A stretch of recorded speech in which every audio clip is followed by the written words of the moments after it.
अगर विचार करें, आप अपने हृदय चित्त में धारण करें कि हो सकता है कि मेरा कर्जा कोई उतार दे, 10-20 लाख रुपए कोई मुझे दे दे और मेरा कर्जा मुझे चुका दे, ऐसा कोई मिलने वाला नहीं है। तुम्हारे सगे भी जितने अपने होंगे वो भी तुमको कर्जा चुकाने के लिए कुछ देने वाले नहीं होंगे। और यहाँ जितने बैठे हैं इन्होंने बहुत बहुत धक्के खाए होंगे। ऐसा नहीं कि कथा केवल महाराज जी कह दिए और आप लोगों ने श्रवण कर लिया, आपने अपनी जिंदगी में भी उतारा होगा। दुख की घड़ी में, तकलीफ की घड़ी में, कष्ट की घड़ी में, रोग की घड़ी में, हमारे जीवन के दुख तकलीफ कष्ट कर्ज या मर्ज के समय पर हमने पूरे परिवार कुटुंब कबीले नातेदार रिश्तेदार अपनों से बात भी करी पर कोई साथ देने वाला नहीं था। आखिरी में अपन ने छोड़ दिया और परमात्मा पर छोड़ा, तब परमात्मा ने साथ देकर वो कार्य सफल कर दिया।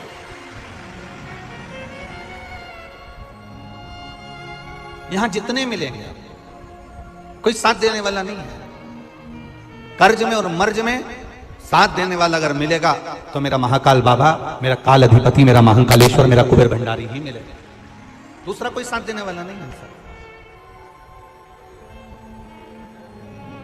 आप जब तक किसी को खिला रहे हो, आप जब तक किसी को कुछ दे रहे हो, तब तक दुनिया के लोग आपका नाम ले रहे हैं। और जिस दिन आपने देना बंद कर दिया, जिस दिन कुछ प्रदान करना बंद कर दिया, दुनिया के लोग आपका नाम लेना भी बंद कर दिया। अरे सब मतलब के यार हमने देख लिया संसार हमने देख लिया। झूठे नाते झूठे रिश्ते, झूठे नाते झूठे रिश्ते, झूठा है संसार हमने देख लिया। सब मतलब के यार हमने देख लिया। ये जितने अपने मिलेंगे, जितने संसार सागर से मिलेंगे, जितने हमको नजर आएंगे, ये सब कहीं ना कहीं हमें लूटने वाले दिखेंगे। आया समय, अगर दुख की घड़ी है, तकलीफ की घड़ी है, कष्ट की घड़ी है, कहीं अगर अच्छा खासा चल रहा था, फिर काहे उसने फिर कर दिया बर्बाद। जब दुख की घड़ी आती है, कष्ट की घड़ी आती है, तकलीफ की घड़ी आती है, तब धक्के खाने के बाद कोई नजर आए ना आए, कोई दिखे ना दिखे, उस समय पर केवल एक नजर आता है जिसको तुमने एक लोटा जल समर्पित करा है, जिसकी तुमने पूजन करी है, जिसकी तुमने आराधना करी है, जिसका तुमने भजन किया है, बस वही सामने नजर आएगा, वही तुम्हारे सम्मुख में दिखेगा, वही तुम्हारे सामने दिखेगा। उसके सिवाय कोई तुमको नजर नहीं आएगा। आप कितने बड़े तेरक हो, आप कितने बड़े तैरने वाले हो, आप कितने बड़े भी तेरक हो, आप कितने बड़े भी गोताखोर हो, आप कितने बड़े भी तेरक क्यों ना हो महाराज, और कितने बड़े भी गोताखोर क्यों ना हो, पर महासागर की लहरों से आप बाहर नहीं निकल सकते। महासागर की लहरों से आप निकल नहीं पाओगे। आप कितने बड़े भी गोताखोर बन जाओ, आप कितने बड़े भी तेरक बन जाओ, महासागर के उस लहरों में अगर एक बार फंस गए तो निकलना बड़ा मुश्किल हो जाता है।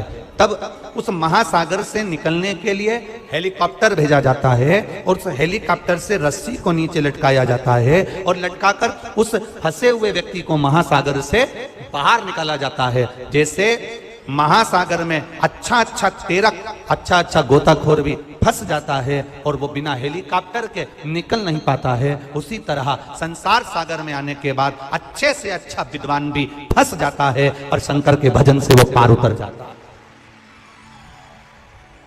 ऐसा नहीं कि संसार सागर में आने के बाद आप फंसोगे नहीं, संसार सागर में जन्म लेने के बाद आप उसमें समाहित नहीं होगे, फंसोगे नहीं। इस संसार सागर में जन्म लेने के बाद ऐसा कोई मानव जन्मा ही नहीं जो ना फंसा। इस संसार सागर में जन्म लेने के बाद ऐसा कोई मानव है ही नहीं जो फंस ना पाया हो।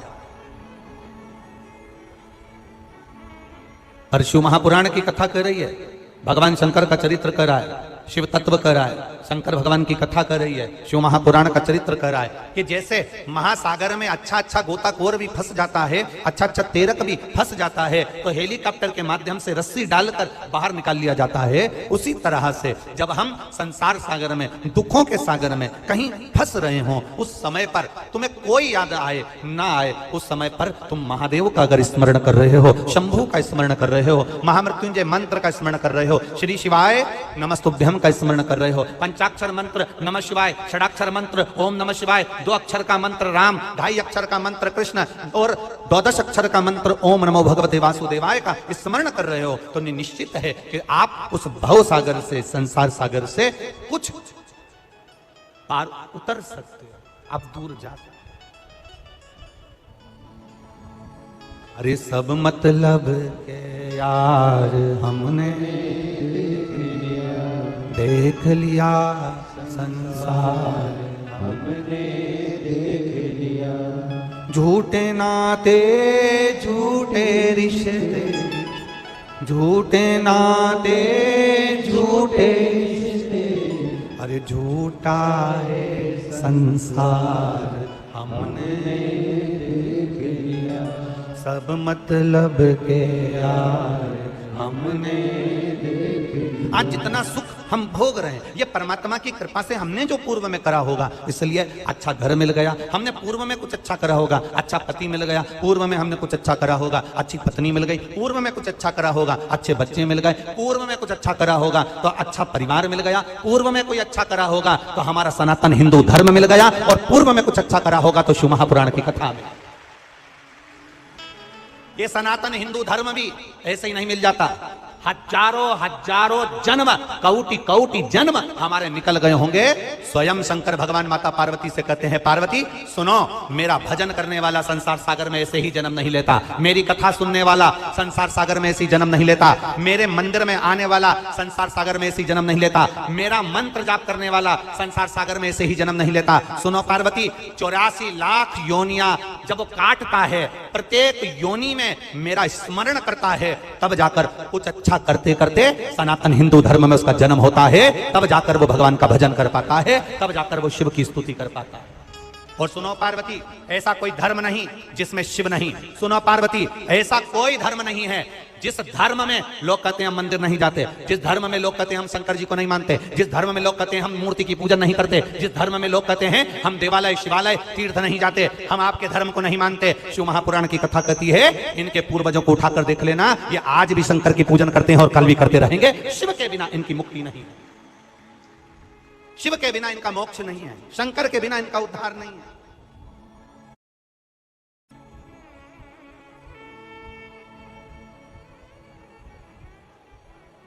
शिव के बिना किसकी मुक्ति? एक बार जरा ध्यान दीजिएगा, आपको अगर मान लो मरने के बाद शमशान में छोड़कर आ गए, और शमशान में छोड़कर आने के बाद में आपके साथ में कौन है?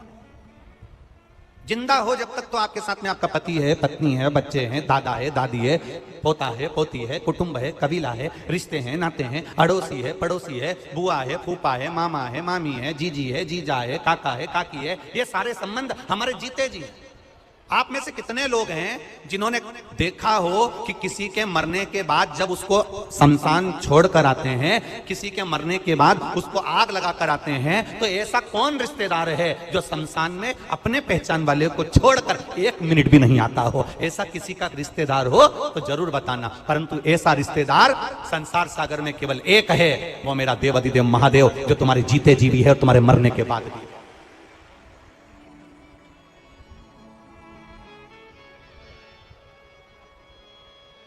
जीते जी भी है और मरने के बाद। महाराज इससे तो आगे भजन ही है साथी, हर के भजन बिन अकेला रहेगा।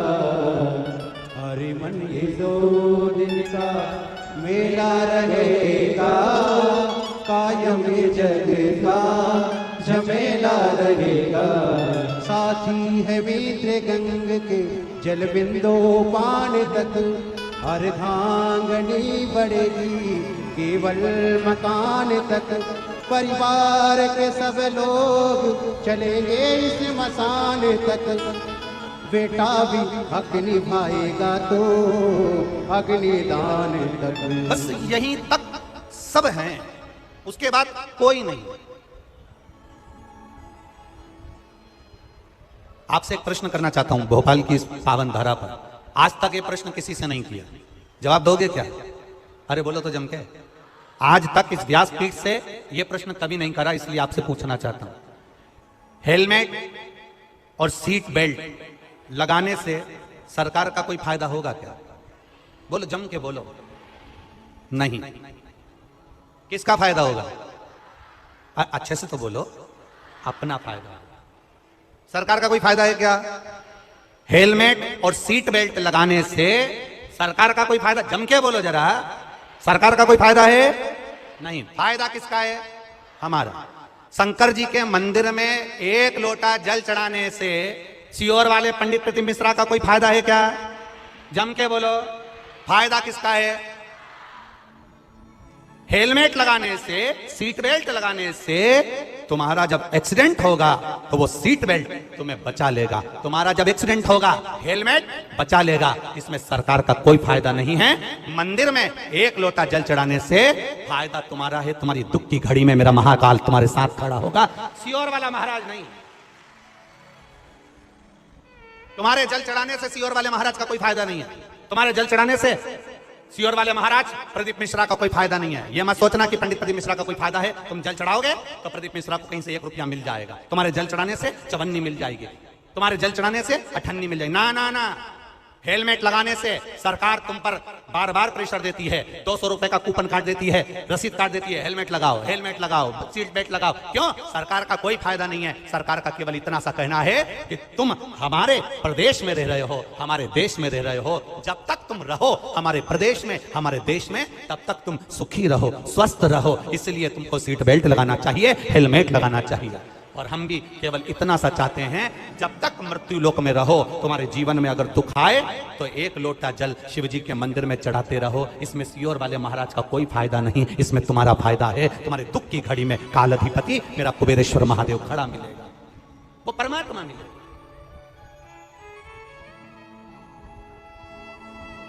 आपके भजन करने से हमारा कोई फायदा नहीं, आपके स्मरण करने से हमारा कोई फायदा नहीं है।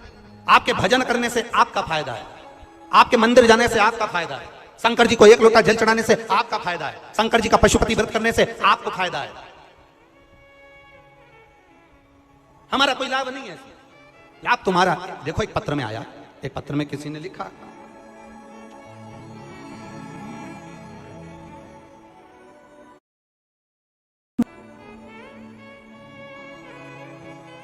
मैं राधा वर्मा, राधा कृष्ण नगर करोंद में रहती हूं। कहीं बैठी हो तो हाथ हिला सकती हैं।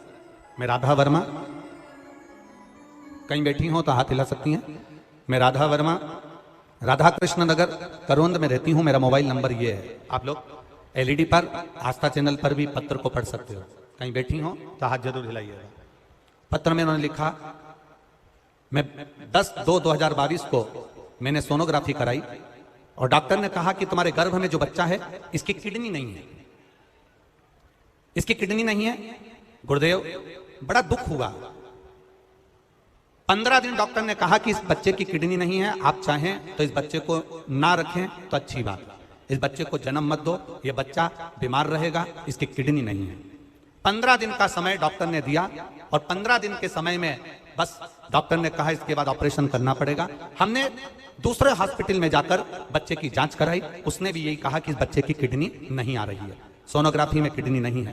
15 दिन डॉक्टर ने फिर बुलाए, फिर जांच कराया, पर उसमें किडनी नहीं आई। तीसरे हॉस्पिटल में गए, तब भी किडनी नहीं है। तब किसी ने कहा, एक काम करो, कुबेरेश्वर धाम चलते हैं, वहां से एक रुद्राक्ष लेकर आएंगे, वो रुद्राक्ष गलाएंगे, पानी शिव को चढ़ाएंगे, वो लाकर बहू को पिलाएंगे। जल दिया, शिवजी पे चढ़ाया हुआ जल पीना प्रारंभ करा, परिवार में पशुपति व्रत करना प्रारंभ करा, एक बेलपत्र खाना प्रारंभ करा और अगली सोनोग्राफी 22वें दिन कराई। डॉक्टर ने कहा ये तो चमत्कार सा है, बच्चे की दोनों किडनियां वापिस आ गई हैं। ये प्रकाश, ये उदारता है देवाधिदेव महादेव, ये उदार। ये शिव की कृपा है, ये शंकर की उदारता, और ये शिव की कृपा बिना कुछ नहीं होता। शिव की कृपा बिना कुछ नहीं होता।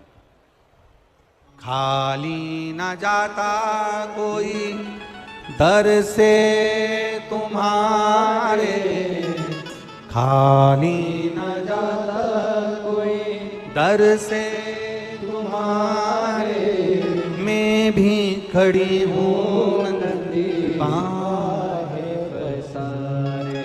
आप शिव की आराधना में लगे हो, शंकर की भक्ति में लगे हो, इसमें सियोर वाले महाराज का कोई लाभ नहीं है। आपने एक लोटा जल शंकर भगवान को चढ़ाया, विश्वास कर कर पीना प्रारंभ करा। आपने एक बेलपत्र शंकर भगवान को चढ़ाई, विश्वास कर कर खाना प्रारंभ किया। आपने शंकर भगवान के मंदिर में जाना प्रारंभ करा।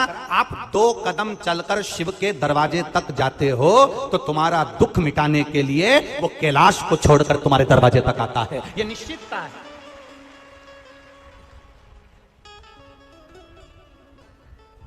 हेलमेट लगाने से, सीट बेल्ट लगाने से सरकार का कोई फायदा नहीं है, फायदा तुम्हारा है। ये सिर में चोट नहीं लगेगी, शरीर का नुकसान नहीं होगा। सीट बेल्ट लगाओ, हेलमेट लगाओ। जल चढ़ाने से सियोर वाले महाराज का कोई फायदा नहीं होगा, फायदा तुम्हारा है। तुम जाओ शंकर के मंदिर पर। कई लोग हैं हेलमेट को गाड़ी के ऊपर टांग कर रख लेते हैं पर नहीं लगाते। बोलो सही है कि गलत है? बोलो बोलो, जम के बोलो। नहीं लगाते। कई लोग हैं गाड़ी में, वीआईपी गाड़ी, 50 लाख की गाड़ी का इतना ध्यान रखते हैं, इतना ध्यान रखते हैं, एक स्क्रैच भी नहीं लगना चाहिए, पर गाड़ी के अंदर बैठे हैं तो सीट बेल्ट नहीं लगाते। एक 25,000 के मोबाइल पर कवर चढ़ा कर रखते हैं, इसमें स्क्रैच नहीं आना चाहिए। और ये भगवान ने करोड़ों का शरीर दिया, इसमें स्क्रैच जाना चाहिए। करोड़ों का शरीर परमात्मा ने दिया है, करोड़ों का शरीर दिया, और उसको हम समझ नहीं पा रहे। अभी छत्रपति संभाजी नगर की कथा में आपको एक बात कही थी। 50 लाख की गाड़ी में, 30 लाख की गाड़ी में, 70 लाख की गाड़ी में, 80 लाख की गाड़ी में, 1 करोड़ की गाड़ी में, 50,000 की गाड़ी में, 25,000 की गाड़ी में, 72,000 की गाड़ी में, आप में से कितने लोग बैठे हैं जो अपनी गाड़ी में पेट्रोल डीजल की जगह गटर का पानी, नली का पानी, नाले का पानी डालकर चलाते हैं? आप में से कितने लोग बैठे हैं? बोलो बोलो, जल्दी बोलो।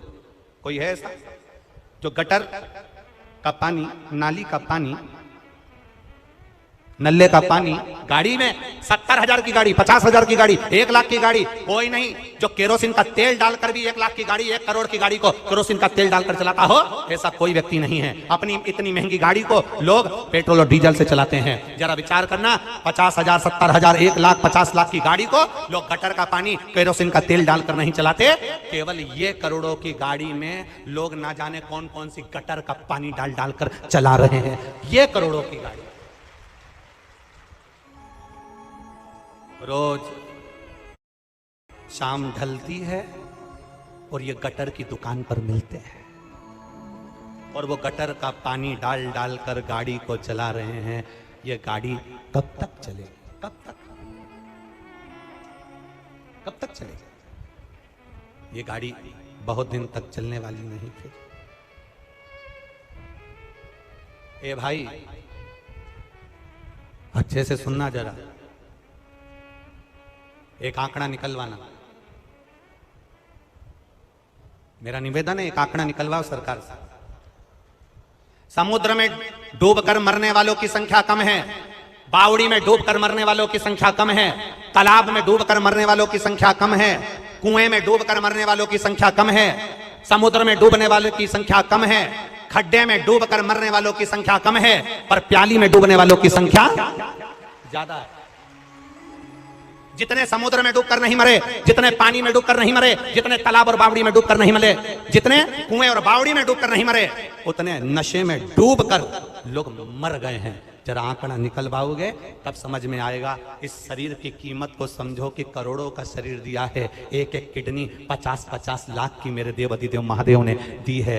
फेफड़े दिए, नेत्र दिए, श्रवण शक्ति दी, मुख दिया, हाथ दिया, पांव दिया, उसको धन्यवाद देते रहो। ये तेरी उदारता, ये तेरी कृपा है। तेरी कृपा बिना नहीं हो सकता। जो तू दिया है वो कोई नहीं दे सकता, जो तू दिया। आज फिर आदरणीय विशाल भैया के यहाँ से भाभी जी आज फिर कह रही थी, गुरुदेव श्रीमती रूमा जी सारंग फिर कह रही थी, बड़े बड़े सौभाग्य हमारे, बड़े बहुत बड़ा भाग्य है हमारा जो हम इस पावन शिव महापुराण कथा के यजमान पद मिला गुरुदेव। आप कहते हो शंकर और पार्वती को यजमान का पद मिला था, ये तो शिव ने हमारे ऊपर बड़ी कृपा करी है। एक बार जोरदार ताली श्रीमती रूमा जी सारंग जी के लिए। बहुत बहुत साधुवाद है आपके विचारों को, आपके भावों को और आपके निर्मल स्वभाव को।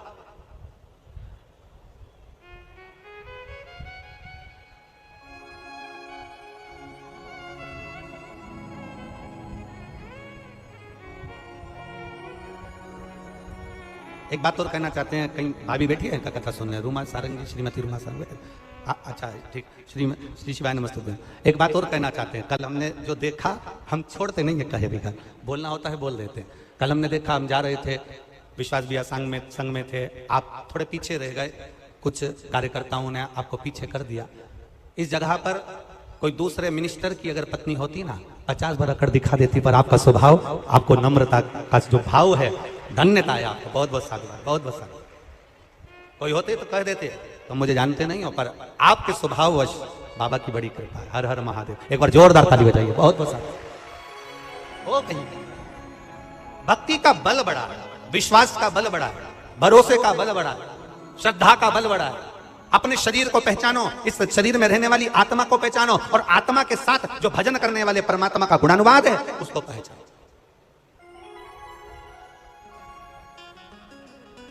पहचानना, ये हेलमेट लगाने से के फायदा केवल तुम्हारा है, सीट बेल्ट लगाने से फायदा केवल तुम्हारा है, जल चढ़ाने से फायदा केवल तुम्हारा है। शंकर के मंदिर तुम 2 कदम चलकर जा रहे हो। मेरा देव अधिदेव महादेव तुम्हारे दुख की घड़ी में, तुम्हारे कष्ट की घड़ी में, तुम्हारे तकलीफ की घड़ी में कोई खड़ा हो ना खड़ा हो, पर मेरा महादेव तुम्हारे जीते जी भी है, और तुम्हारे जाने के बाद भी शमशान में भी वही खड़ा है, बैठा इंतजार में तुम्हारे लिए तत्पर खड़ा हुआ है, तत्पर।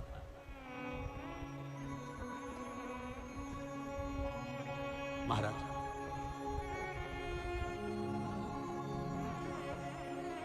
बहुत अच्छे से समझिएगा, गाय को पकड़ कर लेकर चलते जाओ, गाय का बछड़ा पीछे पीछे, बोलो बोलो जम के आए, बछड़े को पकड़ कर लेते जाओ, गाय पीछे पीछे आएगी। बछड़े के पीछे गाय चलती है, गाय के पीछे बछड़ा चलता है, पति के पीछे पत्नी चलती है, और जल चढ़ाने वाले भक्त के पीछे मेरा भोलेनाथ चलता है। मेरा शंभु, मेरा त्रिकालदर्शी, मेरा कैलाशी, मेरा विनाशी चलता है। एक पत्र और देखिए। मैं सुनीता बैरागी, टीला जमालपुरा, भोपाल से हूं। मेरा मोबाइल नंबर ये है। कहीं बैठी हैं? सुनीता बैरागी, टीला जमालपुरा, भोपाल से। कहीं बैठी? आप ही हैं? दोनों हाथ हिला दो ऐसा एक बार। हाँ, दोनों हाथ हिला दो। मैं सुनीता बैरागी, टीला जमालपुरा, भोपाल से हूं। आपने भजन की एक लाइन अच्छी लिखी है, अरे लुटा दिया भंडार काशी वाले ने, कर दिया माला। गुरुजी, पशुपति व्रत का और 1 लोटे जल का क्या महत्व है, मैं क्या वर्णन करूं गुरुदेव। मेरे भोले बाबा ने क्या करा, मैं किसको बताऊं। दुनिया के लोग विश्वास करें ना करें 1 लोटे जल पर मैं विश्वास करती हूं। बहुत समय से सरकारी नौकरी की तैयारी कर रहा था पुत्र, कहीं पर भी सरकारी नौकरी नहीं लग रही थी। तब उससे कहा कि एक बार पशुपति व्रत करो और शिव जी के मंदिर में 1 लोटा जल चढ़ाओ, प्रतिदिन चढ़ाओ। मेरे बेटे ने कहा, माँ जल चढ़ाने से कोई नौकरी लगती है क्या? मैंने कहा, सियोर वाला महाराज कहता है, एक बार करने में क्या जाता है, नौकरी के लिए अप्लाई करो और जल चढ़ाओ। मेरे बेटे ने अप्लाई करा नौकरी के लिए, जल चढ़ाया, पढ़ाई दिल से करी, विद्या अध्ययन दिल से करा। खूब अध्ययन करने के बाद जब मेरे बेटे ने नौकरी के लिए अप्लाई करा, आज मेरे बेटे को रेलवे में स्टेशन मास्टर के पद पर चयनित किया गया है। मैं बाबा को यहाँ धोख लगाने के लिए। बधाई आपको बहन, बहुत बहुत विराजी। हर हर। शिव कृपा किसको कहते हैं? शंकर की उदारता किसको कहते हैं?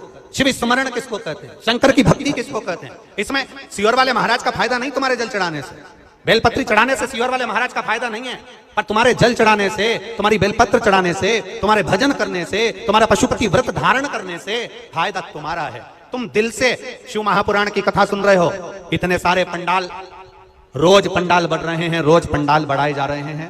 प्रतिदिन लाखों की संख्या में लोग बढ़ बढ़कर यहां आ रहे हैं। तुम्हारी लाखों की संख्या में आप लोग जो कथा सुनने आए हो, इतना विश्वास रखकर जाना कि खाली मेरा भोलेनाथ नहीं भेजेगा, तुम्हें भरकर भेजेगा। यहां से खाली नहीं भेजेगा।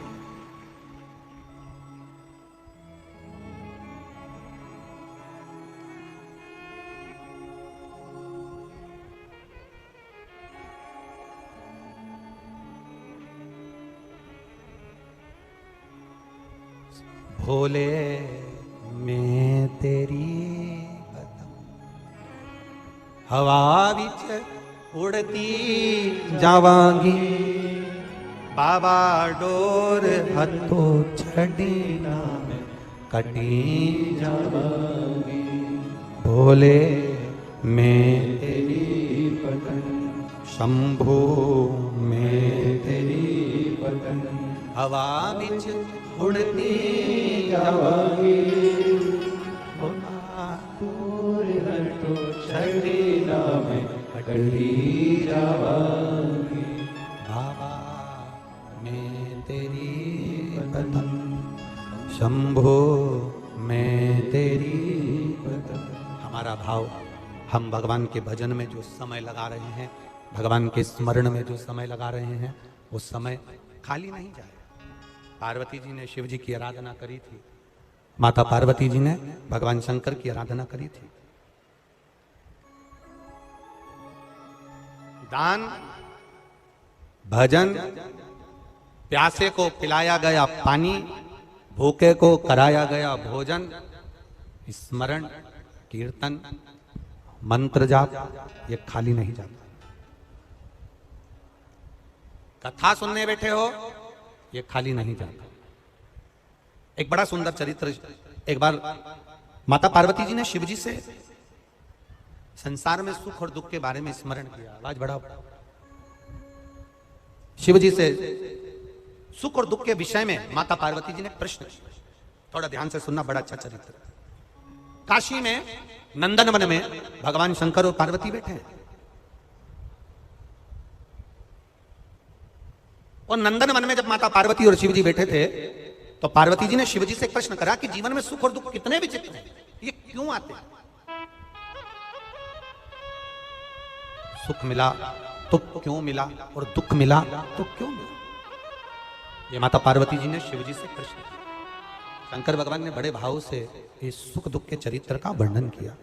शिव जी कहते हैं, सुनो पार्वती, मैं तुम्हें एक चरित्र सुनाता हूं। नंदनवन काशी में बैठे हैं, और नंदनवन काशी में बैठकर भगवान शंकर पार्वती जी से कर मैं तुम्हें एक चरित्र सुनाता हूं। एक सेठ जी, करोड़पति, धनपति, अरबपति, बहुत पैसा, दुनिया का सारा ठाट सेठ जी के पास में था, दुनिया का सारा वैभव सेठ जी के पास में था, करोड़ों का धन सेठ जी के पास में, गाड़ी बंगला सब कुछ, सब दिया परमात्मा ने, बहुत दिया। पर सेठ जी कंजूस थे, और उन्होंने अपनी जिंदगी में आज तक एक चवन्नी का दान नहीं किया, कभी किसी को एक गिलास पानी नहीं पिलाया। रिश्तेदार भी अगर आ जाएं तो वो पानी ना पिलाए, भोजन ना कराए, तो रिश्तेदारों ने आना भी बंद कर दिया, कोई नहीं आता, कभी दान नहीं करा। और उसके यहाँ का नियम था, सेठ जी के 3 बेटे, सेठ जी के तीनों बेटों में से 2 बेटों की शादी हो गई, एक बेटा कुंवारा था, सबसे छोटा वाला। छोटे बेटे की शादी होना थी, सेठ जी ने संबंध देखा और बच्चे का विवाह करा। छोटी बहू घर के अंदर आ गई। छोटी बहू आई तो घर की जो जेठानियां थी, दोनों जेठानियों ने छोटी बहू को अपने कमरे में बिठाया और बिठाकर समझाया, सुनो,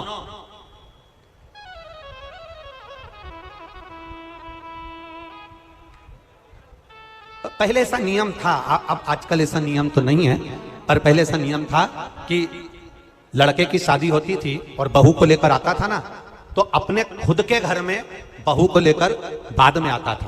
पहले उसको रुकने की व्यवस्था कोई रिश्तेदार के यहाँ, कोई नातेदार के यहाँ, कोई संबंधों के यहाँ, कोई पहचान वाले के यहाँ, उसको बहू को रखा जाता था। बोलो भोपाल में ऐसा था कि नहीं था? अरे बोलो, जम के तो बोलो, था ना ऐसा? लड़का शादी कर कर बहू को लेकर आया, सीधे अपने घर नहीं आया, पहले उसको कोई मित्र के आधिकारिक पहचान वाले, दीदी, जीजा, बहनोई, नातेदार, रिश्तेदार, कुटुंब, कबीला, अड़ोसी पड़ोसी, रिश्तेदार वाला, उसके यहाँ पर उस बहू को, उस छोरे को, बहू बेटा को वहां रोका जाता। काहे के नहीं रोकते थे? उसको रोकने का कारण क्या था? उसको रोकने का कारण केवल एक था। क्यों रोका जाता था? केवल एक कारण से कि बहू जब वहां पर आए तो उसको हमारे घर के बारे में हमारे रिश्तेदार सब बता दें कि तुम्हारी सास ऐसी है, तुम्हारे ससुर ऐसे हैं, तुम्हारा देवर ऐसा है, तुम्हारा जेठ ऐसा है, तुम्हारा परिवार ऐसा है। अब जो छोटी बहू आई है तो दोनों जेठानियों